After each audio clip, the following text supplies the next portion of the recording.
tutuloy ko lang po yung aking yung aking sinasabi kanina.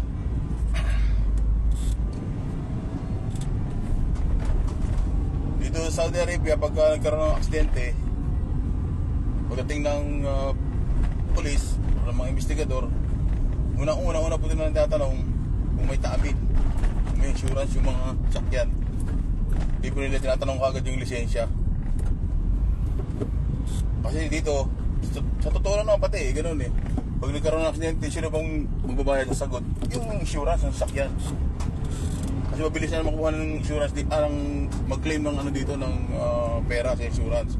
Pagka nagkaroon ng aksidente, basta may insurance ka, hindi dito tatanong kung sinong mali, kung sinong tama. Dito pag wala kang insurance, talo ka. Halimbawa, 4 kayo, 3 kayo na na-involved sa accident, ikaw lang yung nag-iisang walang insurance, ikaw yung talo. Pero kung lahat kayo may insurance, bibigyan lang kayo ng police report, lahat kayo, tapos yan may-claim nyo na yung nyo, paggawa nyo yung mga sakyan nyo. Ganun po dito. Ay dito pag nagkaroon ng aksidente, bangga, dadalhin mo lang sa isang shop.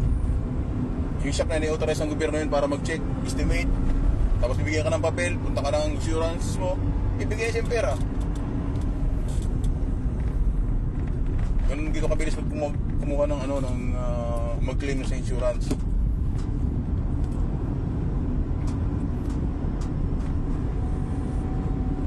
Yung mga dapat din na sa atin pabilisin.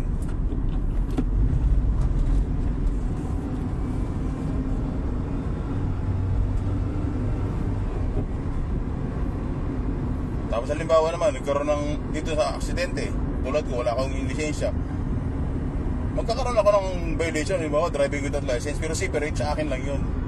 Pero yung tungkol doon sa mga damage ng sasakyan, insurance ng sasakyan, na minamani ako, magbabayad doon. Tapos yung violation ko, driving without license, papasok ko yung sa ID ko.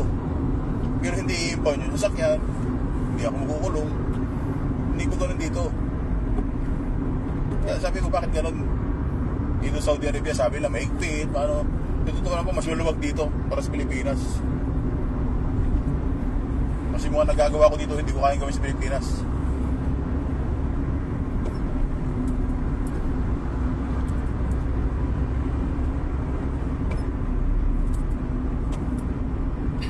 Dito pag nagkaroon ng aksidente sa kalsada, yung iba takot-takot sa pulis.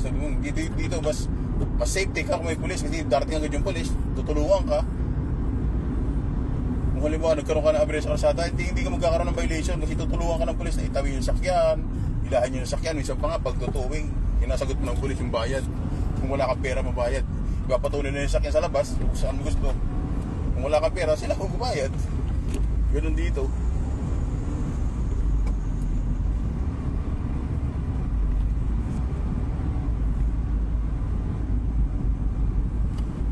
May incident din mga dito, one time nag-drop ko yung asawa ko sa pasyalan dito. Alam ko naman na bawal. Drop ko dito sa bawal mag-park. So nahuli ako, marami kami, siguro mga 15 kami. Ako lang yung walang lisensya doon. Nagtaka nga ako, hinanap niya kagad yung ID ko. Una niya ako pinaalis.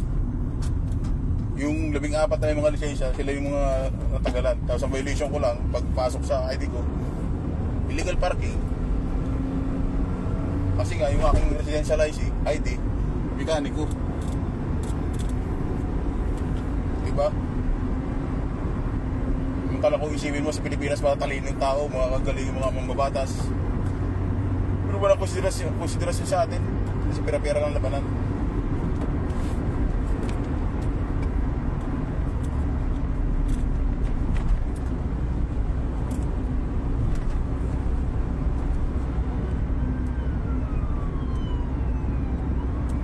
Sa atin dapat, halimbawa ako, umuwi ako ng Pilipinas, nagmamaneho ako, wala akong lisensya, tapos nakahuli ka sa checkpoint. Ngayon, kung wala lisensya, huwag nyo ipound yung sakyan. Ang sinasabi ko, pag mekaniko, hindi ko sinasabing lahat ng individual. Sabi ko lang, kung mekaniko ka, huwag nyo naman sanang i-impound yung sakyan. Kung hindi nyo yung ORCR, hindi nyo takitan. Kung kaya, kung piskahin nyo yung ORCR, bigyan nyo ang ticket, patapos nyo yun. Pero huwag nyo i-impound yung sasakyan. Halimbawa, taga Mindoro, sumiyahe ka na papunta ka ng Pampanga o pupunta ka ng Pangasinan, nahuli ka sa parting Maynila, may mga sakay ka, mga 8 kayo, pamilya nyo, dadayo kayo ng kasal. Tapos ngayon, nagmamaniho ako, mekaniko ako, nagmamaniho ako, nahuli ako sa checkpoint, wala akong lisensya, i-impound nyo yung sasakyan. Paano pa makakarating yung tao doon sa pupunta nila kung i-impound nyo yung sasakyan? Samantalang pwede nyo kunin yung OR, CR, tapos bigyan ng ticket, ipatapos nyo, tapos patuloyin nyo yung babiyahe. O iniisip yung kaligtasan, gaya nga na sinasabi ko, para sa akin, mas safety na nagmamanihin yung mekaniko. Kasi mekaniko ako eh. Alam ko yung sitwasyon, sa kahit na anong sitwasyon ng kalsada, sa kahit na anong sitwasyon ng sasakyan, mapaluma, mapabago, may sira o wala, yung kalsada o ano, mas may lamang ang mekaniko kumpara sa may lisensya. Yun lang gusto kong bigyan ng emphasize. Kahit anong kondisyon ng sasakyan, kahit anong kondisyon ng kalsada, alam namin mga mekaniko yan.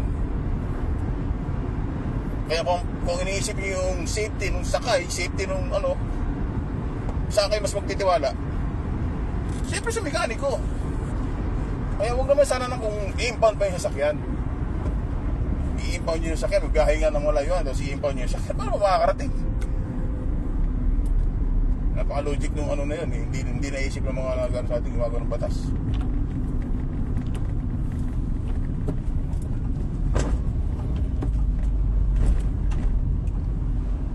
Dito na ako, malapit na ako sa aking pupuntahan.